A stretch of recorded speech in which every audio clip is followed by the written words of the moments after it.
ओम शांति। आज 28/8/2022 यानी आज संडे की अव्यक्त मुरली है। हर रविवार को अव्यक्त मुरली चलती है। अव्यक्त मुरली का मतलब है ब्रह्मा बाबा जिन्होंने जब अपना शरीर छोड़ दिया, तन छोड़ दिया और अव्यक्त हो गए, वो सूक्ष्म वतनवासी हो गए। फिर वो ब्रह्मा बाबा और शिव बाबा दोनों लोग गुलजार दादी के शरीर में आकर मुरली चलाते थे। तो वो सारी मुरलियाँ जो उनके शरीर छोड़ने के बाद से जो मुरलियाँ चली हैं वो अव्यक्त मुरली, उनका नाम अव्यक्त मुरली है। और ये बहुत गहरी, कहा जाता है कि डबल इंजन है, यानी ब्रह्मा बाबा शिव बाबा दोनों मिल के चलाते हैं। इसलिए ये मुरली बहुत पावरफुल होती हैं। और समय की नाजुकता को देखते हुए भी, यानी ये बहुत देर से चली हैं, तो उस समय के हिसाब से यानी तीव्र पुरुषार्थ कराने के लिए हर एक आत्मा को इस अव्यक्त मुरली में इतनी शक्ति होती है। अव्यक्त मुरली का हेडिंग है होली मनाना, अर्थात दृढ़ संकल्प की अग्नि में कमजोरियों को जलाना और मिलन की मौज मनाना। उस समय होली रहा होगा, यानी होली के त्यौहार के आधार पर ही इस मुरली का टाइटल दिया गया है। होली मनाना अर्थात दृढ़ संकल्प की अग्नि में कमजोरियों को जलाना और मिलन की मौज मनाना। आज रूहानी बगीचे के मालिक बाप दादा डबल बगीचा देख रहे हैं। रूहानी बगीचे का मालिक कौन है? शिव बाबा है। आज स्टेज पर बहुत सुंदर बगीचा सजाया हुआ है। त्यौहार होगा तो वहाँ पे डेकोरेशन हुआ होगा, उस समय की बात है। एक तरफ है प्रकृति की सुंदरता और दूसरे तरफ है रूहानी रूहे गुलाब बगीचे की शोभा। रूहे गुलाब कौन है? हम सब ब्राह्मण बच्चे। बाबा बच्चों को देख के खुश होते हैं ना, हमें वो क्या बोलते हैं? रूहे गुलाब हैं। हम भी बगीचे के फूल हैं। ड्रामा में आदिकाल सतयुग में प्रकृति की सतो प्रधान सुंदरता आप मास्टर आदि देव आदि श्रेष्ठ आत्माओं को ही प्राप्त होती है। और प्रकृति की भी सुंदरता जो सर्वश्रेष्ठ स्थिति होती है प्रकृति की, वो कब होती है? सतयुग के शुरू में ही होती है, सतयुग में ही होती है। तो वो सतो प्रधान सुंदरता सतयुग का कौन देख पाता है? जो सतयुग के आदि में जन्म लेती हैं, जो महान देवकुल की आत्माएं हैं जो श्रेष्ठ पुरुषार्थ से सबसे पहले जन्म में आएंगी, वो ही सारी आत्माएं ही देख पाती हैं। इस समय अंतिम काल में भी प्रकृति की सुंदरता देख रहे हो, लेकिन आदि काल और अंतिम काल में कितना अंतर है। आपके सतयुगी राज्य में प्रकृति का स्वरूप कितना श्रेष्ठ सतो प्रधान सुंदर होगा। वहाँ के बगीचे और यहाँ आपके बगीचे में कितना अंतर है। वह रियल खुशबू अनुभव की है ना। फिर भी प्रकृति पति आप श्रेष्ठ आत्माएं हो, प्रकृति पति हो। इस प्रकृति के खेल को देख हर्षित होते हो। बाबा कह रहे चाहे शुरू की आत्माएं हो, चाहे देर से आई हुई आत्माएं हैं, जैसे कि हम लोग, लेकिन फिर भी हम सतयुग त्रेता में आते हैं और ये प्रकृति की अति सुंदरता, सर्वश्रेष्ठ सुंदरता को हम देख पाते हैं। चाहे प्रकृति हलचल करे, चाहे प्रकृति सुंदर खेल दिखाए, दोनों में प्रकृति पति आत्माएं साक्षी हो खेल देखते हैं। बाबा ये कह रहे हैं कि जो आत्माएं आदि सनातन धर्म की हैं, यानी सतयुग या त्रेता के अंत तक भी जो आते हैं, वो क्या होते हैं? क्योंकि हमने यहाँ पे पुरुषार्थ किया है, प्रकृति को सकाश देते हैं हम, तो हम प्रकृति जीत तो बनते ही हैं। चाहे हम अंतिम आत्मा भी हो तो भी देवकुल की आत्माएं क्या होती हैं? विश्व अधिकारी होती हैं। वो पूरे प्रकृति को जीत लेती हैं। यानी हमारे सोच संकल्प ऑर्डर के अनुसार ही प्रकृति चलती है। तो प्रकृति पति तो हम सब भी हैं, हम भी हैं। देर से आने वाले आत्माएं भी प्रकृति पति हैं।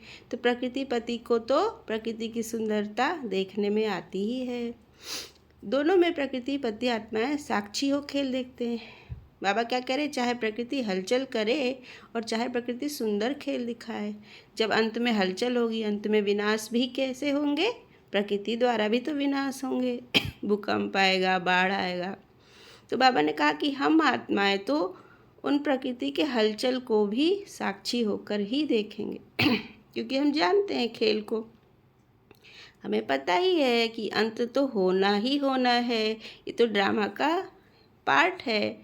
ड्रामा में अंत में जब तक प्रकृति द्वारा, फिर विश्व युद्ध द्वारा जब तक विनाश नहीं होगा तब तक सतयुग भी तो शुरू नहीं होगा।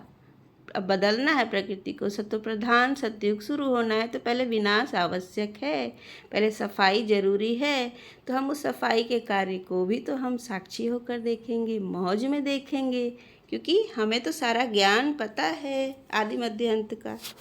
तो बाबा ने कहा कि आप तो साक्षी होकर देखेंगे। खेल में मजा लेते हैं ना, घबराते नहीं।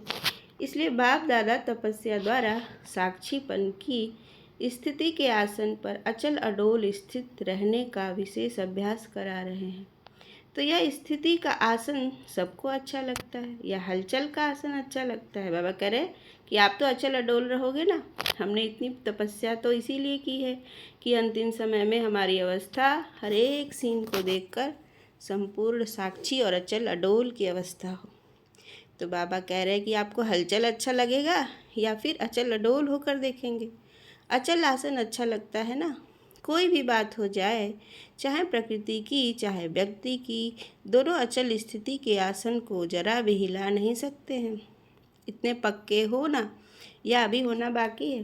बाबा पूछ रहे हैं कि आप इतने पक्के हो गए हो कि मनुष्यों द्वारा जो हमारे पेपर आते हैं, हमारे सगे संबंधी, मित्र संबंधी या फिर अन्य कोई भी मनुष्य अगर हमारे कड़े पेपर के रूप में हमारे सामने आ जाते हैं, कुछ हिसाब किताब जो बाकी रहता है, तो उससे क्या हम हलचल में आ जाते हैं, परेशान होते हैं, या फिर अचल अडोल अवस्था बनी हुई है। बाबा ये बोल रहे हैं कि आपकी अवस्था कैसी है, आप खुद समझ सकते हो। प्रकृति के भी 5 खिलाड़ी हैं और माया के भी 5 खिलाड़ी हैं। 5 खिलाड़ी प्रकृति के 5 तत्व हैं, है ना, जल थल अग्नि वायु आकाश। और इन 10 और जो 5 अन्य माया के खिलाड़ी हैं वो 5 विकार हैं, काम क्रोध मद लोभ अहंकार। तो इस प्रकार से इन 10 खिलाड़ियों द्वारा हमें पेपर आते रहेंगे। इन 10 खिलाड़ियों को अच्छी तरह से जानते हो ना। खिलाड़ी खेल के बिना रहेंगे क्या? वो तो अपना खेल खेलते रहे, कुछ ना कुछ हमें परिस्थिति आती रहेगी, चाहे प्रकृति मौसम से, वातावरण से, और फिर या इन 5 विकारों से। आजकल भी पुरानी दुनिया में खेल खेलने के बहुत शौकीन है ना, कितना प्यार से खेल देखते हैं। वो हैं पुरानी दुनिया वाले और आप हो संगम युगी ब्राह्मण आत्माएं। तो खेल देखना, एंजॉय करना है या घबराना है? बाबा कह रहे ये सब खेल समझो। चाहे माया पेपर लेने आती है तभी मज़े से खेल देखो, और चाहे प्रकृति हलचल करती है उसको भी खेल समझ के साक्षी होकर देखो, तभी हम पास विद ऑनर बनेंगे। क्योंकि जब जो चीज़ होनी को कोई टाल नहीं सकता और ये अंतिम समय में ये होता ही है, तो फिर उससे घबराना क्या है। जब त्रिकालदर्शी बन गए हैं, ज्ञान मिल चुका है, तो हम तो खेल समझ के ही देखेंगे ना। कोई गिरता है कोई गिराता है, लेकिन खेल देखने वाले को गिरता हुआ देख भी मज़ा आता है और विजय प्राप्त करता हुआ देख भी मज़ा आता है। तो यह भी बहुत बड़ा खेल है। सिर्फ आसन को नहीं छोड़ो बस, कितना भी कोई हिलाए, लेकिन आप शक्तिशाली आत्माएं हिल नहीं सकती हो। जो बाप दादा आज हर एक रूहानी गुलाब को देख रहे हैं। जब बगीचे में बुलाया है तो बगीचे में पत्ते देखेंगे या फूलों को देखेंगे? यह भी अच्छा सजाया है। मेहनत करने वालों की कमाल अच्छी है, लेकिन बाप दादा रूहानी फूलों को देख रहे हैं। वैरायटी तो है ना। कोई बहुत सुंदर रंग रूप वाले हैं, रंग भी है रूप भी है, और कोई रंग रूप और खुशबू वाले होंगे, कोई सिर्फ रंग रूप वाले होंगे। रंग और रूप तो सभी बच्चों में आ गया है, क्योंकि बाप के संग का रंग तो सबको लग गया है। कोई व्यवहार की बातों में, पुरुषार्थ की बातों में संपूर्ण संतुष्टता नहीं भी हो, लेकिन बाप के संग का रंग सबको अति प्यारा लगता है, इसलिए रंग सभी में आ गया है। और रूप भी परिवर्तन हो गया है, क्योंकि ब्राह्मण आत्माएं बन गई। बल कैसी भी पुरुषार्थी आत्मा है, लेकिन ब्राह्मण आत्मा बनने से रूप जरूर बदलता है। बाबा ने कहा कि जो भी ज्ञान में आ जाते हैं, भले उनकी धारणा किसी की कम हो किसी की ज़्यादा हो, लेकिन फिर भी वो ब्राह्मण तो बन गए हैं ना। जो 7 दिवस का कोर्स कर चुके हैं, जो रोज़ सेंटर पे आते हैं, जो सालों से ज्ञान में चल रहे हैं, तो उनका रूप तो ज़रूर ही बदल जाता है। बाबा कह रहे हैं भले वो तीव्र पुरुषार्थी ना हो और उनकी आत्मा में बहुत ज़्यादा परिवर्तन ना आया हो, रूहानी गुलाब ना बने हो, खुशबू देने वाले गुलाब भले ना बने हो, मतलब कि बहुत अच्छा योग जिनका ना हो, दूसरों को सुख देने में, शांति देने में, भले ही वो थोड़े कमज़ोर हों, लेकिन ब्राह्मण सिर्फ बन जाने से भी उनका रूप तो बदल ही जाता है। तो बाबा ने कहा कि रूप तो हर एक का बदल चुका है, इसलिए रंग और रूप सब में दिखाई दे रहा है। बाबा का रंग तो चढ़ ही जाता है। हम सभी जब जाते हैं माउंट आबू और क्लास में भी जाते हैं तो हम सब यूनिफॉर्म में जाते हैं, सब एक रंग सफ़ेद दिखाई भी पड़ते हैं ना। तो कम से कम इस प्रकार से समय से जाते हैं, यूनिफॉर्म पहनते हैं, ज्ञान की समझ हो गई है, उतार चढ़ाव के साथ हम ज्ञान में चलते रहते हैं, कम या ज़्यादा पुरुषार्थ करते हैं, चाहे जैसे भी, लेकिन सारे बच्चों का रंग रूप बदल चुका है। लेकिन खुशबू नंबरवार है। जो बहुत ज़्यादा योगी होंगे, तीव्र पुरुषार्थी होंगे, जिनके अंदर परिवर्तन आ चुका है, जो सुखदाई बन चुके हैं, उनकी खुशबू ज़्यादा होती है। खुशबू है संपूर्ण पवित्रता। संपूर्ण पवित्रता आत्मा जितनी जितनी योग बल से पवित्र होती जाएगी, पावन होगी, वो उतनी ही खुशबूदार हो जाएगी, यानी दूसरों को सुख देने वाली हो जाएगी। तो बाबा ने कहा खुशबू तो नंबरवार है, खुशबू है संपूर्ण पवित्रता। वैसे तो जो भी ब्राह्मण बनते हैं ब्रह्मा कुमार और ब्रह्मा कुमारी कहलाते हैं। कुमार और कुमारी बनना अर्थात पवित्र बनना। पवित्रता की परिभाषा अति सूक्ष्म है, सिर्फ ब्रह्मचर्य नहीं है। तन से ब्रह्मचारी बनना इसको संपूर्ण पवित्रता नहीं कहते। सिर्फ तन से ब्रह्मचर्य व्रत की पालना संपूर्ण पवित्रता नहीं है। मन की पवित्रता ही संपूर्ण पवित्र है। मन से भी ब्रह्मचारी हो, अर्थात मन भी सिवाय बाप के और किसी भी प्रकार के लगाव में नहीं आए। तन से भी ब्रह्मचारी, संबंध में भी ब्रह्मचारी, संस्कार में भी ब्रह्मचारी। ब्रह्मचारी नहीं, ब्रह्मचारी, यानी ब्रह्मा बाबा ने जो जो किया वो सब फॉलो कर रहे हैं, तब हम ब्रह्मचारी बन जाएंगे। और वही है संपूर्ण पवित्रता। इसकी परिभाषा अति प्यारी और अति गुह्य है। इसका विस्तार फिर सुनाएंगे। आज तो होली मनानी है ना, गुह्य पढ़ाई नहीं है, आज मनाना है, आज मौज करना है। होली का दिन था तो बाबा ने कहा आज होली मनाएंगे, खुश रहेंगे। होली मनाने वाले कौन हो? होली हंस हो। होली हंस यानी पवित्र। होली हंस कितने प्यारे हैं। हंस सदा पानी में तैरने वाले होते हैं। होली हंस भी सदा ज्ञान जल में तैरने वाले हो, उड़ने वाले और तैरने वाले। आप सभी भी उड़ना और तैरना जानते हो ना।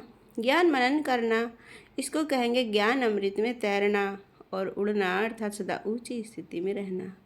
तैरना यानी सदा इस ज्ञान में ही मन तैरता रहे, ज्ञान का ही सिमरन चलता रहे मन में। उड़ना यानी हमारी अवस्था सदा शक्तिशाली हो, योग और ज्ञान से भरपूर ऊंची स्टेज हो। दोनों जानते हो ना, सभी के मन में बाप से प्यार तो 100% से भी आगे है। और बाप का प्यार भी हर एक बच्चे से, चाहे वह गिरता है चाहे चढ़ता भी है, खेल करता है, फिर भी बाप का प्यार है। बाप खेल देखकर समझते हैं कि यह थोड़ा नटखट बच्चा है। सब बच्चे एक जैसे तो नहीं होते ना, कोई नटखट, कोई गंभीर, कोई रमणीक होते हैं, कोई बहुत फास्ट नेचर के होते हैं, फिर भी हैं तो बच्चे। बच्चे शब्द ही अति प्यारा है।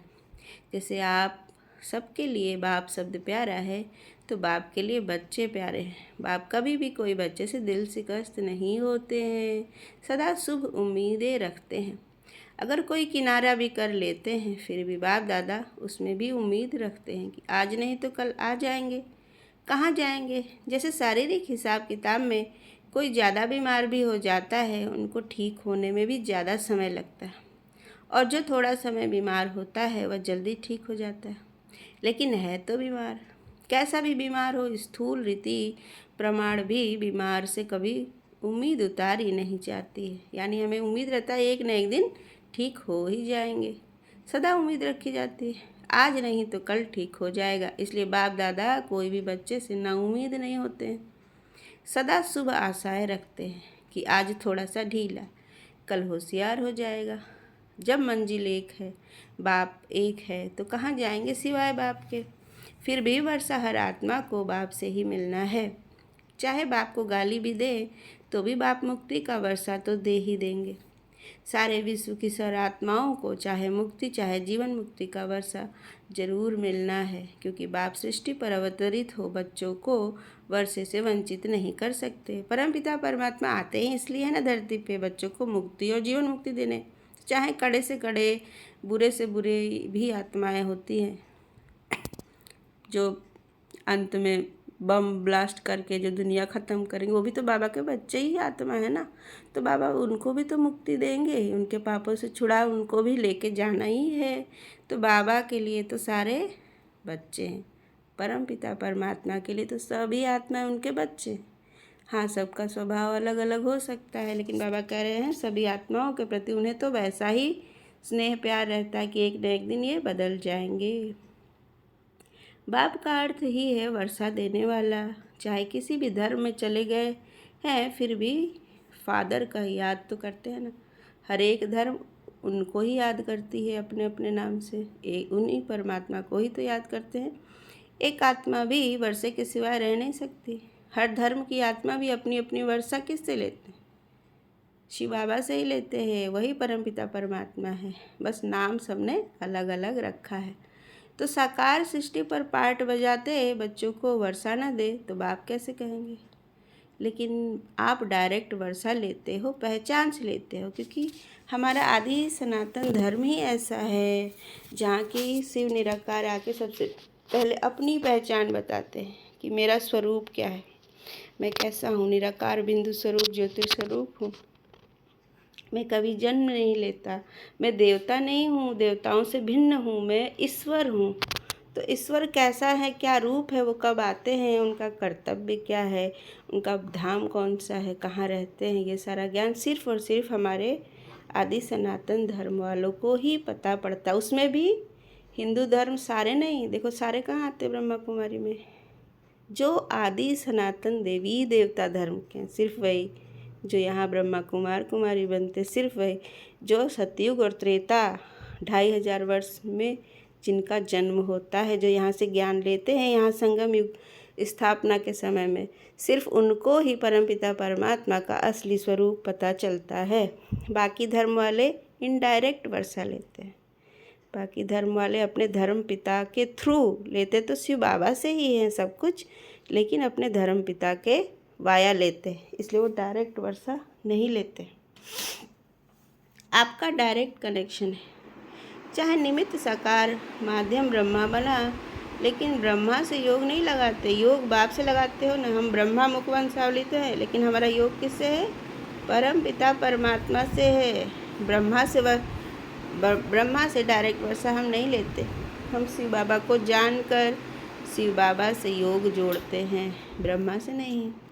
ब्रह्मा बाप भी कहते हैं बाप को याद करो, यह नहीं कहते मुझे याद करो। कभी भी सिवाय बाप के फुल वर्षा और कोई संबंध में मिल नहीं सकता। आप डायरेक्ट बाप से संबंध जोड़ वर्षे का अधिकार तीनों कालों में प्राप्त करते हो। अभी भी वर्षा मिल रहा है ना, शक्तियों का गुणों का वर्षा मिल रहा है, मिल गया है या मिल रहा है। और मुक्ति धाम में भी कहाँ रहेंगे, समीप रहेंगे। हम कहते परम धाम भी हम कहाँ होते हैं, हमारा स्थान सबसे ऊपर है, शिव बाबा के एकदम नज़दीक है ना। पहले जड़ फिर तना और फिर टालियाँ हैं, तो हम जड़ और तने में बैठे हैं। तो अभी भी वर्षा है, शिव बाबा बीज है और जड़ और तना आदि सनातन धर्म के आत्माएं हैं। तो अभी भी वर्षा है, मुक्ति धाम में भी, और फिर 21 जन्म का भी वर्षा है। तो तीनों कालों में वर्षे के अधिकारी बनते हो। और संगम युग पे भी हम विशेष वर्षा बाबा से लेते हैं, यहाँ भी सुखी बन रहे हैं उनके द्वारा। लोग कहते हैं ना आप सबको ही कि आपकी जीवन मुक्ति से हमारी मुक्ति अच्छी है, आप तो चक्कर में आएंगे, हम तो चक्कर से छूट जाएंगे। आप फलक से कह सकते हो कि मुक्ति का वर्षा तो हमें भी मिलेगा ही, लेकिन हम मुक्ति के बाद फिर जीवन मुक्ति का वर्षा लेंगे। वो कहते हैं कि हमारा ही अच्छा है, हम पुरुषार्थ नहीं करते हैं और सीधे हम ऊपर चले जाएंगे परम धाम में। कहते हैं ना कभी कभी जो द्वापर से आने वाले हैं वो यहाँ पुरुषार्थ नहीं करते हैं, यहाँ तपस्या नहीं कर रहे हैं संगम युग पे, और वो मुक्त हो, बाबा उनको भी मुक्ति धाम में भेज देते हैं, ऊपर शांति से बैठते हैं। तो कहते हैं वो हमारा ही मुक्ति अच्छा है, आपका तो ज़्यादा जन्म लेना, ज़्यादा मेहनत है, 84 जन्म, लेकिन हमें हमें तो शांति धाम भी मिलता ही है, शांति में हम भी जाते हैं और फिर लेकिन हमें सुख धाम भी मिलता है, दोनों मिलता है। हमारा पार्ट ही ऐसा है, हम इसे नहीं बदल सकते, तो डबल मिलता है। मुक्ति धाम से वाया तो करेंगे ना, तो डायरेक्ट कनेक्शन होने के कारण वर्तमान और फिर मृत्यु के बाद और फिर नया शरीर लेते तीनों ही काल वर्ष के अधिकारी बनते हो। इतना नशा है, हमें इतना ज्ञान भी तो मिलता है और हमें जीते जी शरीर में परमात्मा से मिलन मनाने का मौका जो मिलता है। आज होली मना रहे हो ना, होली जलाई भी जाती है और मनाई भी जाती है। पहले जलाई जाती है फिर मनाई जाती है। पुराना सब कुछ जलाया जाता है ना, होलिका दहन। तो होली मनाना अर्थात कुछ जलाना और कुछ मनाना। जलाने के बिना मनाई नहीं जाती। तो दृढ़ संकल्प की अग्नि द्वारा पहले अपनी कमजोरी को जलाना है, तब मनाने की मौज अनुभव कर सकेंगे। अगर जलाया नहीं पुराना किचड़ा तो त्यौहार मनाने की मौज का अनुभव सदा काल नहीं रहेगा। तो होली शब्द में जलाना भी है, मनाना भी है, दोनों ही अर्थ हैं। होली शब्द तो पक्का है ना। तो होली अर्थात होली यानी हो चुकी, जो बीती सो बीती, उस पर ध्यान मत दो। जो बात गुजर गई उसको कहते हैं होली, जो होना था वह होली। तो बीती को बीती करना माना होली जलाना। और जब बाप के सामने आते हो तो कहते हो मैं बाप की होली में हो गई। एक और मतलब हो गया इसका, मैं बाबा की होली बाबा की हो गई मैं। तो मनाया भी और होली बीती सो बीती। बीती को भूल जाना और यह जलाना। तो एक ही होली शब्द में जलाना और मनाना दोनों का अर्थ समाया हुआ है। गीत गाते हो ना, मैं तो बाप की होली, पक्के हो ना, क्योंकि बाप दादा ने सबका तपस्या का पोता मेल देखा। तपस्या अगर कभी भी कम हुई तो उसका कारण क्या बना है? बीती को बीती करने में बिंदी के बजाय क्वेश्चन मार्क लगा दिया। और छोटी सी गलती करते हो, है छोटी लेकिन नुकसान बहुत बड़ा होता है। वह क्या गलती करते हो? जिसको भुलाना है उसको याद करते हो और जिसको याद करना उसको भुला देते हो ना। पास्ट की बातें चिंतन करते रहते हैं, बिना मतलब व्यर्थ चिंतन, समय बर्बाद करते हैं। तो हम जिसको याद करना है उसको ही भूल जाते हैं। शिव बाबा को, ज्ञान को याद करना है, उसकी बजाय हम व्यर्थ बातें पास्ट की सोचते हैं। तो गलती करते हैं तो फिर क्या होता है? तपस्या में भी कमी पड़ जाती है। बाप को भूलने नहीं चाहते हो तो भी भूल जाते हो, और जिस समय भूलना चाहिए उस समय क्या कहते हो? भूलना चाहते हैं लेकिन भूलते नहीं, बार बार याद आ जाता है। जिन बातों को भूलना चाहते हो वो बार बार याद आता है और बाबा नहीं याद आता है। तो याद करना और भूलना दोनों ही बातें आती हैं, लेकिन क्या याद करना है और क्या भूलना है? जिस समय भूलना है उस समय याद करते हो और जिस समय याद करना है उस समय भूल जाते हो। छोटी सी गलती है ना, तो इसको होली कर दो, जला दो, अंश से ख़त्म कर दो। यानी व्यर्थ संकल्प, पास्ट का चिंतन करना, इसे बिल्कुल ही ख़त्म कर दो, इन संस्कार को। ज्ञानी तो आत्मा होना, ज्ञानी का अर्थ ही है समझदार। तो आप तो तीनों कालों के समझदार हो, इसलिए होली मनाना अर्थात इस गलती को जलाना। जो हम समय व्यर्थ गंवाते हैं, ये सारा संस्कार सूक्ष्म छोटी छोटी कमियां हैं, इनको जड़ से ख़त्म कर देना है। यानी एक एक सेकेंड समय श्वास संकल्प हमें सिर्फ ज्ञान का चिंतन, मनन, सिमरण या योग ही करना है। समय को हमें सफल करना है। कारण सिर्फ बिंदी के बजाय क्वेश्चन मार्क है। बीती बातों को क्यों, क्या, कैसे नहीं करना है, क्यों सोचा और क्यों शुरू हो जाती है, क्योंकि एक संकल्प हम करते हैं क्यों, कैसे हुआ, और फिर उसी प्रकार के तमाम संकल्प आते जाते और हमारा समय व्यर्थ होता है। ऐसा वैसा क्यों, क्या, बड़ी क्यों शुरू हो जाती है सिर्फ क्वेश्चन मार्क लगाने से। और बिंदी लगा दो तो क्या होगा? आप भी बिंदी, बाप भी बिंदी और व्यर्थ को भी बिंदी, फुल स्टॉप। क्योंकि ड्रामा है ये, ड्रामा को देख के जो बीता वो ड्रामा, फुल स्टॉप लगा दो। स्टॉप भी नहीं, फुल स्टॉप, इसको कहा जाता है होली। तो इस होली से सदा बाप के संग के रंग की होली, मिलन होली मनाते रहेंगे। सबसे पक्का रंग कौन सा है? यह स्थूल रंग भल कितने भी पक्के हो, लेकिन सबसे श्रेष्ठ, सबसे पक्का रंग है बाप के संग का रंग। परमात्मा का रंग कभी नहीं उतरेगा। तो इस रंग में मनाओ, इस रंग से मनाओ, बाबा के रंग से मनाओ। आपका यादगार गोप गोपियों के होली मनाने का है। उस चित्र में क्या दिखाते हैं? बाप और आप दोनों संग संग होली खेलते हैं, एक एक गोपा गोपी के साथ गोपी वल्लभ दिखाते हैं। तो यह संग हो गया ना। साथ व संग अविनाशी होली है। बाप के संग के रंग की यादगार होली रास के साथ के रूप में दिखाई है। तो होली मनाने आती है ना। यह हो गया क्या करूं, चाहते नहीं है लेकिन हो जाता है।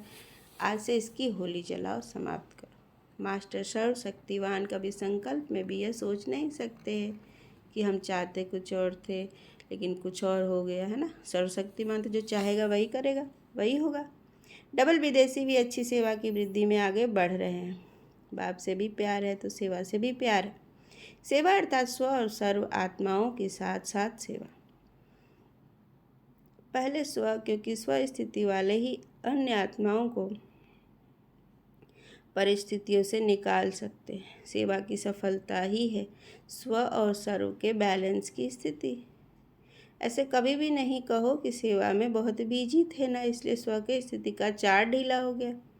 एक तरफ कमाया, दूसरी तरफ गंवाया, तो बाकी बचा क्या? इसलिए जैसे बाप और आप कंबाइंड हो, शरीर और आत्मा कंबाइंड है, आपका भविष्य विष्णु स्वरूप कंबाइंड है, ऐसे स्व सेवा और सर्व की सेवा कंबाइंड हो। इसको अलग नहीं करो, नहीं तो मेहनत ज़्यादा और सफलता कम मिलती है। अगर अपनी अवस्था बनाने में, अपने पुरुषार्थ में ध्यान नहीं देंगे तो हम सेवा भी ज़्यादा नहीं कर पाएंगे। इसलिए सर्व के पुरुषार्थ और सेवा दोनों का बैलेंस बहुत ज़रूरी है।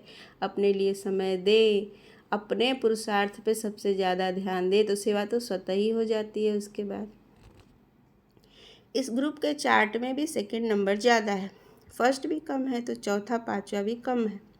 सेकंड तक गए हैं तो सेकंड के बाद आगे क्या है? फर्स्ट है ना। सेकंड कदम रख लिया है, बाकी कभी एक कदम फर्स्ट में रखना है। उसकी विधि है कंबाइंड स्वरूप की सेवा। बच्चे सेवा का भी प्लान बना रहे हैं ना। बाप दादा ने तो इशारा दिया ही था कि अभी समय प्रमाण सेवा जो की वो बहुत अच्छी की। इसे बाप को अपने को प्रत्यक्ष किया, वायुमंडल और वाइब्रेशन परिवर्तन हुआ। स्नेही और सहयोगी आत्माएं चारों ओर काफ़ी संख्या में नज़दीक आईं। अभी ऐसी सेवा करो जो एक द्वारा अनेकों की सेवा हो। सारे विश्व को संदेश देना है। एक एक को संदेश देते जो राजधानी में आने वाली आत्माएं हैं वो अपना भाग्य बनाकर आगे आ गई हैं। लेकिन अभी तो संदेश देने की संख्या निकले हुए राज्य अधिकारी बच्चों से ज़्यादा है।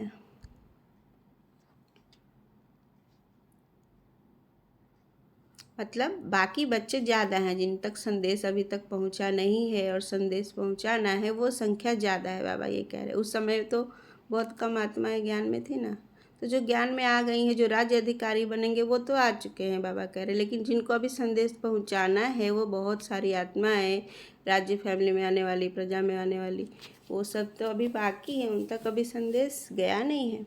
राज्य फैमिली में आने वाले व राज्य तख्त पर बैठने वाले दोनों ही अच्छे निकाले हैं। राज्य अधिकारी भी आप लोग ही बनेंगे ना। आप बनेंगे या औरों को बनाएंगे? औरों को राज्य अधिकारी बनाएंगे और आप क्या बनेंगे? यानी पहले खुद को राज्य अधिकारी बनाओ, पुरुषार्थ पे ध्यान दो, बाबा ये कह रहे। अच्छा, कल्प पहले का वर्षा लेने के लिए नए नए बच्चे भी पहुंच गए हैं। इसके लिए बाप दादा वेलकम कर रहे हैं और नए बर्थडे की मुबारक दे रहे हैं। अच्छा, नए बच्चों को बाबा ने मुबारकबाद दिया। चारों ओर के सर्व कंबाइंड स्थिति में स्थित रहने वाले, सदा कंबाइंड सेवा में अथक सेवा से निमित्त बनने वाले, सदा बीती को बीती कर बाप के संग के रंग की होली मनाने वाले होली हंस आत्माएं, सदा तीनों काल के वर्षे के खुशी में रहने वाले, सदा साक्षी बन प्रकृति और माया का खेल देखने वाले, ऐसे सदा विजयी, सदा उड़ती कला वाले, सदा फरिश्ता स्वरूप सामने अनुभव करने वाले श्रेष्ठ आत्माओं को बाप दादा का याद, प्यार और नमस्ते। आज का वरदान है दृढ़ संकल्प रूपी व्रत द्वारा अपनी वृत्तियों को परिवर्तन करने वाले महान आत्मा भव। अपनी सूक्ष्म वृत्तियों के प्रति दृढ़ संकल्पधारी बन जाएंगे, तभी ये परिवर्तन होंगे। नहीं तो ढीले रहेंगे तो वो तो माया अपना जगह नहीं छोड़ेगी, है ना, हमारे मन में बैठी रहेगी। इसलिए दृढ़ संकल्प करके हमें अपने सूक्ष्म वृत्तियों को बदलना है। महान आत्मा बनने का आधार है पवित्रता के व्रत को प्रतिज्ञा के रूप में धारण करना। किसी भी प्रकार का दृढ़ संकल्प रूपी व्रत लेना अर्थात अपनी वृत्ति को परिवर्तन करना दृढ़ व्रत वृत्ति को बदल देता है। व्रत का अर्थ है मन में संकल्प लेना और स्थूल रीति से परहेज करना। आप सबने पवित्रता का व्रत लिया और वृत्ति श्रेष्ठ बनाई। सर्व आत्माओं के प्रति आत्मा भाई भाई की वृत्ति बनने से ही महान आत्मा बन गया ना। आज का स्लोगन है अपने पवित्र श्रेष्ठ वाइब्रेशन की चमक विश्व में फैलाना ही रियल डायमंड बनना है। रियल डायमंड बनना है तो पवित्रता से श्रेष्ठ वाइब्रेशन को पूरे विश्व में फैलाना है। पवित्रता ही आधार है इस ज्ञान का। बिना ब्रह्मचर्य और पवित्र मन के इस ज्ञान को धारण नहीं किया जा सकता। और परमात्मा से ये ऊर्जा धारण करेंगे तभी तो हम इसको पूरे विश्व में इसका संप्रेषण कर सकेंगे। ओके, ओम शांति।